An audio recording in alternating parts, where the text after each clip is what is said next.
Warning! Supergirl is not my god.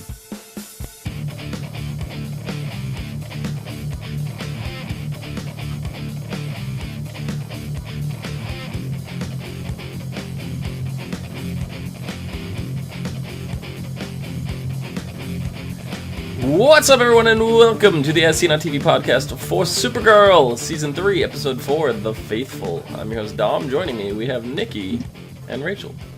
Hey. How's it going? Going. Happy Halloween! Happy Halloween.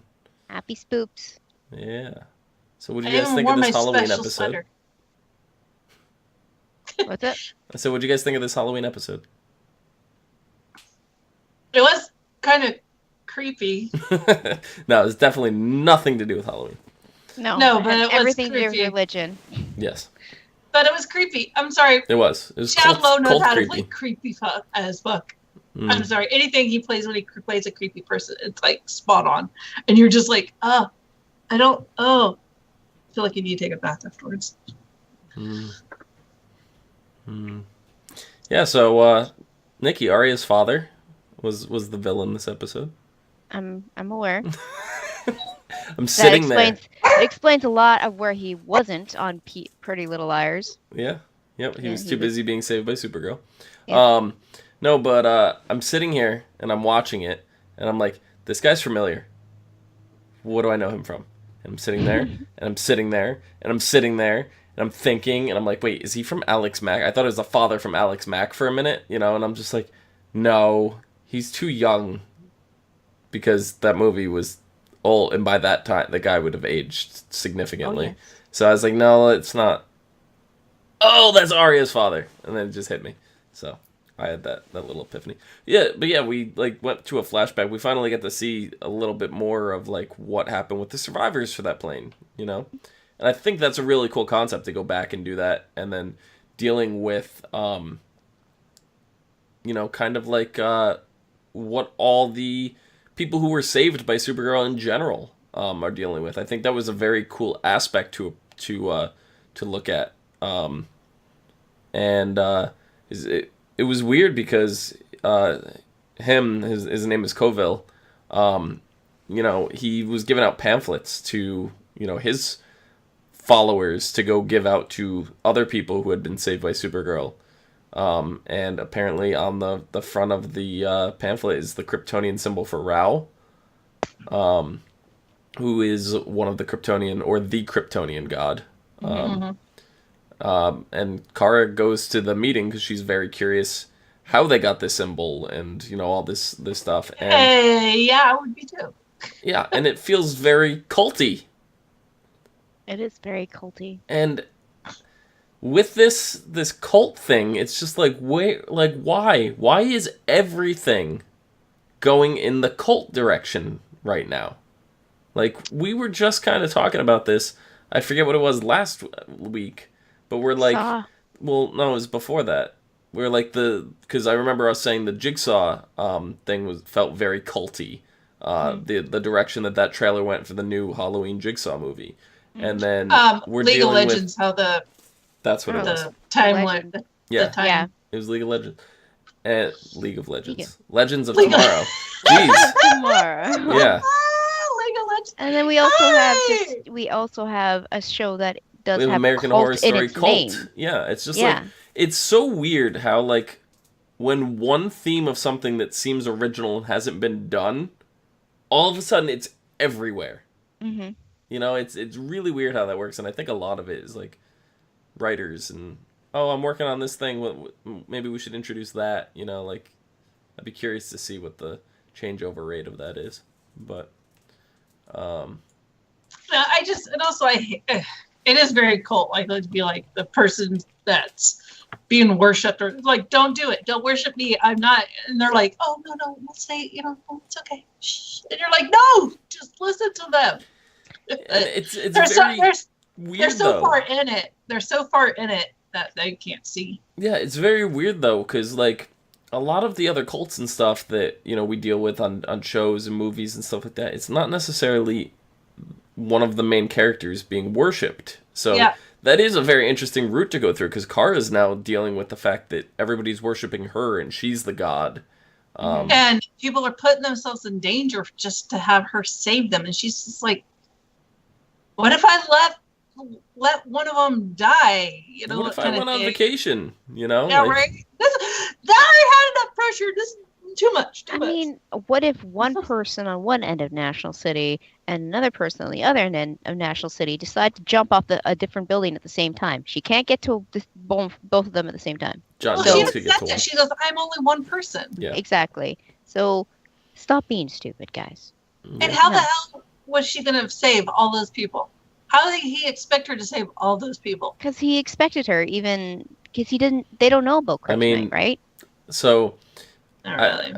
I don't know what he knows and what he doesn't know. I don't even know if he knew that, because they said there was traces of Kryptonian soil in the thing, so it wasn't pure kryptonite. It wasn't just like a crystal of kryptonite. So he may not have even known that there were traces of it in that. But the obelisk that she had, it was like basically what we've sent out, about our culture, and that's so he learned everything about Kryptonians through that. Yeah, so he probably doesn't even know about kryptonite, because the soil doesn't hurt them on their own planet. You know, it's only because of the effects of the yellow sun and the way that their earth, their soil, their crystals and stuff work in conjunction with that. I know we're kind of jumping ahead with the kryptonite thing, but like he could clearly see she was in pain and in turmoil. She could not get up from where she was standing. Being tested, though. So good. Yeah, he still thinks he was being tested. But at the same point, too, he's being tested. At the same point, too, Kara has to realize that the person she worships as her god probably dealt with this. They were probably a real person, at one point, and they probably had to deal with this. It's a conglomerate, like an idea. The one entity's idea of many people put into one.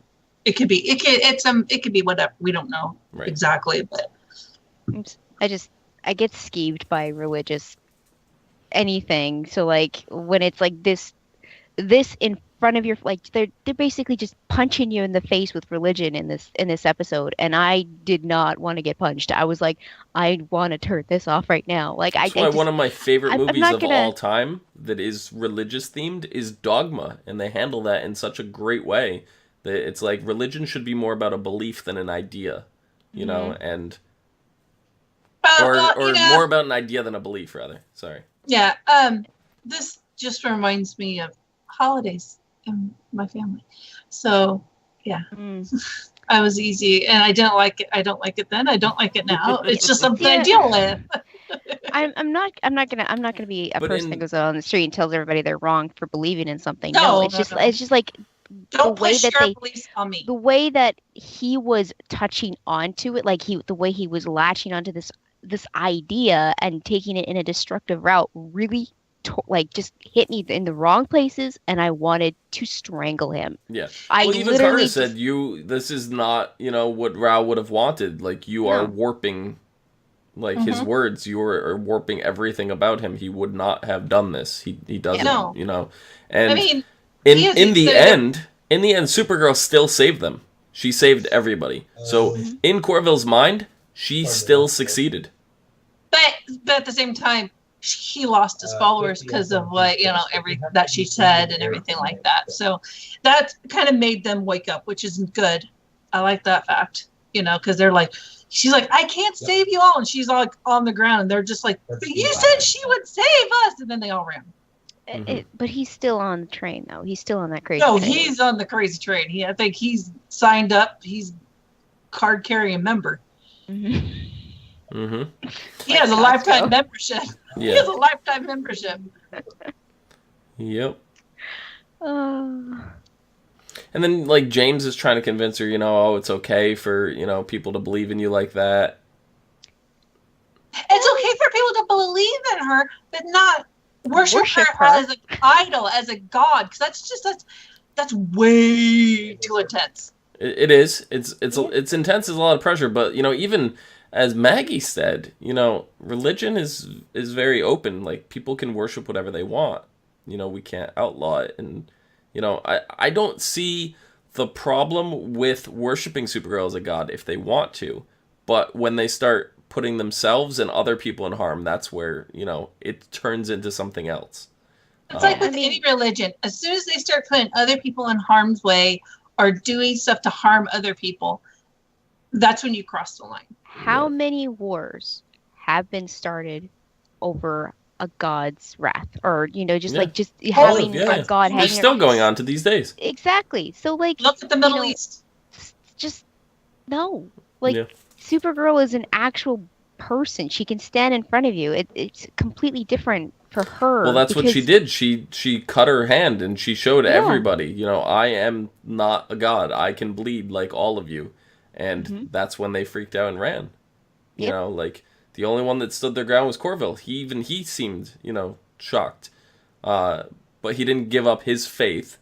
And, you know, the fact that Supergirl saved everybody and himself and just reassured him. And, you know, he obviously got arrested for it. He's behind bars. But it's not over. He's not done worshiping her. No. He can't be. Because, I mean, you saw at the beginning, he was a bitter... Probably he got divorced, and his wife took the kids, took the money, took him. He had nothing, and then this happened, and this is what he clung to. And then to have this idea in his head, this illusion in his head, destroyed and ripped, he just clings on to it more because he has nothing else in his life.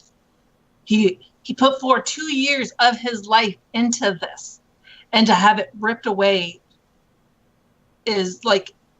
Sent him even deeper over the edge, kind of thing. You know, he has nothing left, so he's just going to cling on to it more.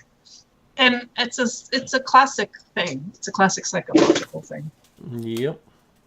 But then you had the contrast of Ruby's school. You know, they had like a Supergirl inspired play, and even Alex was like, "See, they're honoring you. They're not worshiping you." You know, those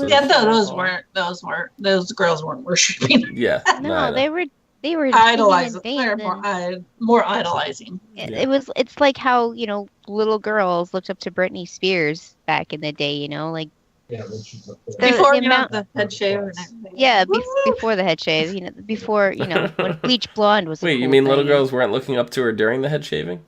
Maybe. Who knows? It's kind of like Hannah Montana when she made the change to Miley Cyrus. Right? When Hannah Montana came in like a wrecking ball. I'm looking at, like, you know... Little girls worshipped her, right? No, Dom, you worshipped her when she changed. Oh. Okay. Yeah, you did, actually. Thank you for clarifying that. So, what did you think of Ruby's... Willy Wonka Pure Imagination cover? I thought it was cute. It was very adorable. It was adorable. It was. Yeah. It hit Alex right in the feels, and we knew this was coming. Oh, we knew it was coming. Yeah. Mile away. We called it. Well, yeah, and it was just like, we're just waiting for something to set it off. Well, this set it off, all right. It really set it off. I mean, she said, you know, she tried to let it go because she knows that Maggie won't change her mind. Understandable. But it's still a conversation you need to have. Oh, yeah. You know? Well, like I said last week, I mean, you can have the conversation again. We'll be like, okay, for now we'll like 2 or 5 years or something like that. Yeah, we'll come back to it later. We'll assess it. This conversation is not ended. You know where I stand. I know where you stand. Things can change in the matter of 2 to 5 years. You don't know. I mean, things could change in a month. I think what it comes down to is there's something that Maggie is not telling Alex. There's something more to it other than just, I don't want to. And it's going to take that talk to work through it. But the thing is, they both need to talk. I don't know. I'm just wondering. I don't know. I want to say that maybe Maggie has a child she had to put up for adoption. Maybe. That would be an interesting. Maybe something happened, sexual assault or something, and that's maybe one reason she became a cop, and she doesn't want to have kids or something. Could be. It would be an interesting way for them to go. Yeah. It'd be really because like right now there's nothing to Maggie. I don't enjoy her in this show at all. Like I can't stand her. I don't So hate it her, really but she doesn't have substance. no. Because she has too many doing secrets. unfortunately doing something like that. I don't like it when they say, oh well, this really traumatic thing happened in her past. It's kind of like in certain other shows where there is a sexual assault and it changes the character and it leads into story changing elements, which I don't like in a show. But I feel like having the child in her past, whether, it happened because she was into guys at that point or whatever, it doesn't She was matter. experimenting. We don't know. Who knows? Things happen when you're young.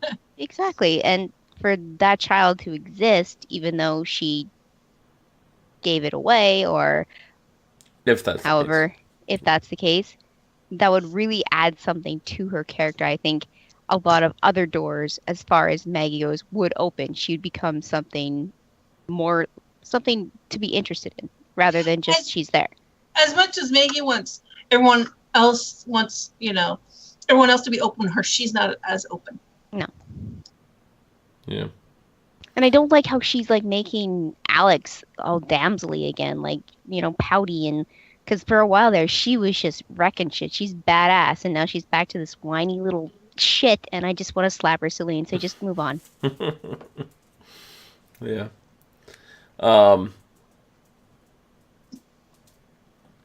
Yeah. I don't know. But then on the other hand, you have Samantha, who believes she's a bad mother. Yeah. All mothers that Been work, there. if they work full time, especially in a very high, stress job and stuff, will think they're a bad mom. Because society tells them they're a bad mom. Because they should be staying home with their kids. They should be attending to their kids. Every woman needs. But that is a luxury not afforded to single moms. Mm-hmm. Because unless she has a sugar daddy paying for everything, or a baby daddy paying for everything, and and it can cover her bills, then no, she's working her ass off. She's working not 40 hours a week. She's working between 60 and 80 hours a week just to make ends meet. Yep. So, yeah, it's hard when you look at your kid and they're like, can you just listen? And you're like, I want to, but I have to do this. They don't understand that what you are doing is for them. Yeah, exactly. Because I was like, when she said to Ruby, I have to do this. This is important. And she ran out of the room. I was like, probably not the best choice of words to say to Ruby, because that makes it seem like what Ruby's doing is not important too. It makes Ruby not feel important in general. Yeah. Yeah. So I get where Samantha's coming from. I want to call her Sam, but I don't think we're at that level yet. So we're not that level of familiarity yet. You can't be that informal quite yet, right? Yeah. You haven't bought her a coffee? No, definitely not. Okay. But I don't know, she feels really familiar too. Where do I know her from? Thought we looked this up. Did we? I don't remember. But at the end of the episode, she gets this weird vision. She sees a hooded figure. She gets symbols oh my God, I knew that her. was coming. I knew something was coming when she opened up the medicine cabinet and they did the behind the medicine cabinet. I'm like, oh my God, something's gonna happen. Yeah. It's just like I knew something was gonna happen. Yeah. It's not what I thought was gonna happen, but I knew something was gonna happen. Yeah. It just was like, oh my God. That was a little spoopy though. I have to admit that cloaked figure is a little scary. Yeah. And she even went as far as saying, one day you will reign. And I was like, uh-huh. Yeah. Uh-huh. So she is the baby that was... Yep. It's so weird because she's the same age as Clark, but technically, in years, Kara's older than both of them, but now she's younger than both of them. What was it, like the negative zone or something? Is that what she... Yeah. Yeah, Kara. Kara's age is all screwed up. Yeah. Looking at everything that she's been involved in, the only thing even remotely close that I would recognize her from is Kindergarten Cop. Yeah, she was. That was in 1990, so was a no, kid I don't then. recognize her. That's what I'm saying. So no, I don't recognize her. Oh wait, actually, she was in Cloverfield. That's probably where I know her from. Okay. That's probably what it was. So yeah. I don't know. But yeah, I don't know. But apparently, the bomb thing that went off, and Red Band in chat is asking, where did Kal-El get that bomb from? And he did say that he scouted and collected every Kryptonian artifact that he could find. So I believe he probably approached aliens, hired mercenaries, whatever the case is, to get anything he could find that was Kryptonian. This seems to be one of those items. I kind of feel like it didn't start off as a bomb. He No. just programmed it that way. Like It wasn't a bomb. It was like a satellite, yeah. like what we have, just going out there, be like, hey, this is our race, and if you find us, kind of thing. This is what we believed in, and all this kind of crap. And I think because he knew how to program it, he knew what he was doing, and I think he did it on purpose to see, Oh, he totally did it on purpose. She was. No, he seemed pretty shocked when he's like, "This was supposed to turn it off."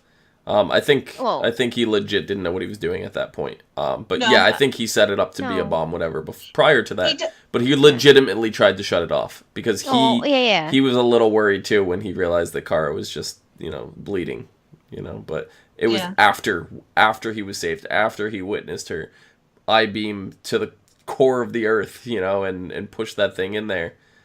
Which they still have to fill in. That's just a weird hole that you probably do not want under a stadium full I don't of people. think it went down that deep, but it went down it is a pretty deep hole that they probably need to take care of. I'm sure the DEO has. No, I was going to say the DEO. They just paved over it. It's fine. Spill full cement. They found Jimmy Hoffa down there. Oh. But that bomb going off triggered something in that ship that we caught a couple episodes back. During Supergirl Appreciation Statue Day. Something activated. Somebody woke up. And that's as much as we know. That ship I thought it was like a one-person ship. It's a lot bigger than that. It's like it has at least 2 people in it. At least. Oh, no, it's bigger than that. I'm just saying we saw 2 pods, so there was at least 2 cryogenic. There was more than 2 pods. There was 2 sides of pods. There was at least 12 pods. Yeah. At least.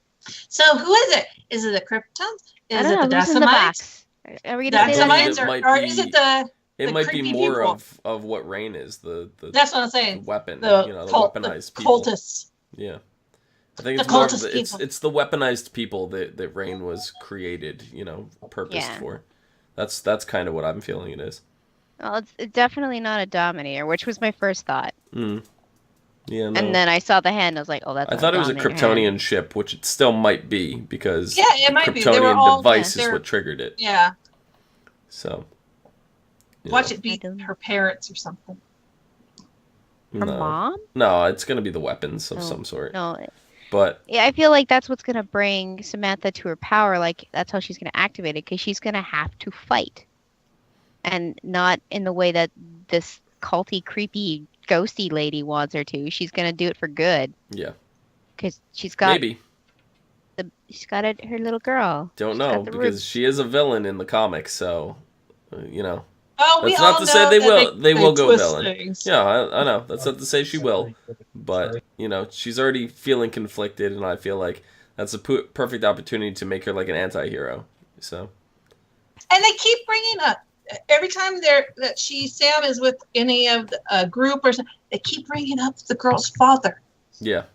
And she's like, nope, just us. She doesn't say anything about he left us. We did get confirmation this episode that not only is Samantha special, but so is Ruby from that creepy lady that walked up. So. No, well, she said they were special because they got saved by Supergirl. That's why. Yeah. Oh. Yeah, because they gave her the cult paper. Yeah.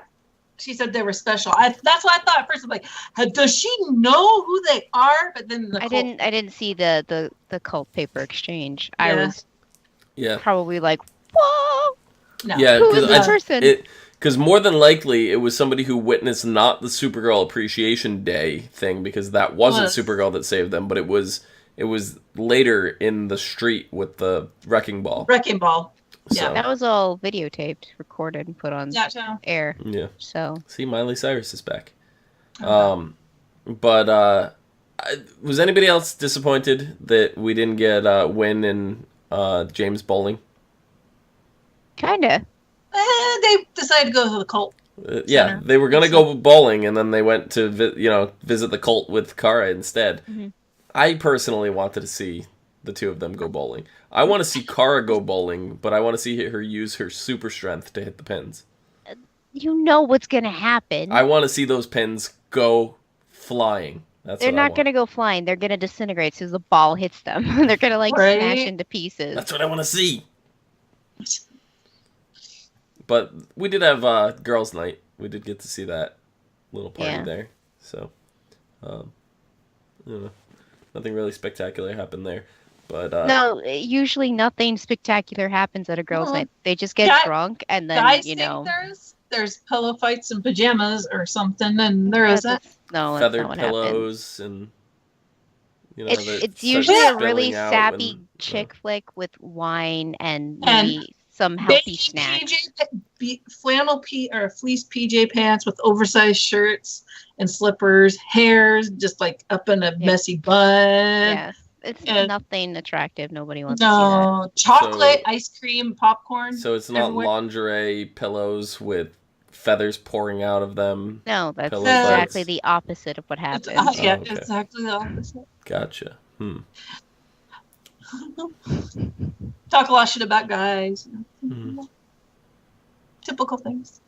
Talk a lot about shit about the girls that didn't come. Yeah. Yep, exactly. Yeah. Gotcha. Yeah. Gotcha. Yeah. So that's how that works.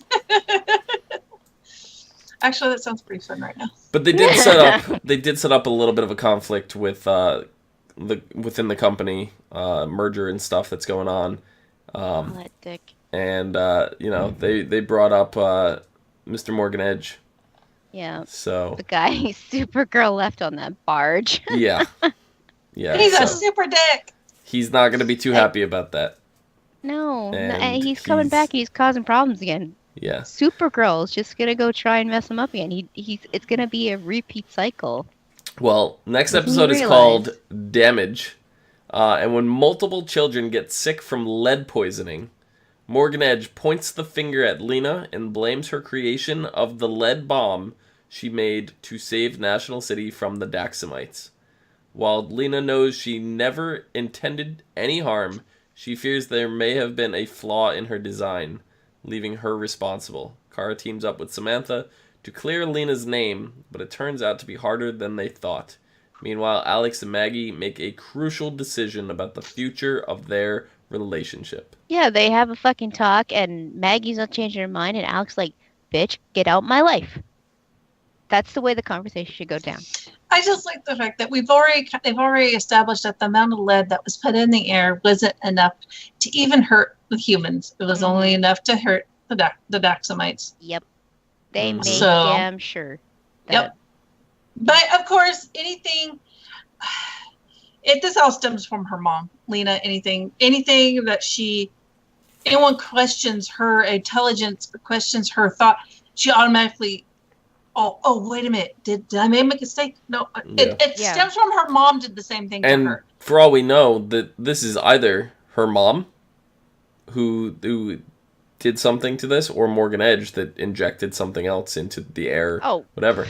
But Of course. this may be the catalyst for what sends up to possibly come up with a way to clear the air, possibly allowing Mon-El to come back. Please, we need some hot men on the show. See, And we don't need heartbreak Kara anymore. Rachel is sporting the Chris Wood. Mm-hmm. What? Yeah, okay, we're not going to go into that. That's TMI. You don't want to get into that. Chris Wood's fantastic. So, but yeah, I think that's about it. Red Bandit says, how does Kal-El know so much about the Kryptonians? Basically, the what looked like a fancy paperweight that Kara had when she was having that conversation with Jimmy, or James, whatever you want to call him, and he was playing it, and it activated that little projection. She goes, that's how he learned everything. Thank R2-D2 Star Wars New Hope. Yeah. Yeah. Except for the Bible. Yeah. Yeah. Well, it was their whole history. It was the whole history of Kryptonian. Their history, their religion, everything. There's everything that they it was just like what we sent out about Earth. We have it. They even mentioned it in the show. I can't remember what it was called. Yep. The satellite. But it's everything that is about us. So like alien races, if they come upon that satellite, they can be like, oh, okay, this is what they're like. Yep. Yeah, if they know how to, decipher it, because it's not in their friggin' language. I think they have it like in written in like all these other different languages, so they might figure it out. Yep. We don't know. I believe it's even in some kind of mathematical formula. Mm-hmm. Yeah, they have it in it's the message is in a whole array of different ways. Yeah, that they could possibly solve it. Mm-hmm. But yeah, that is about it.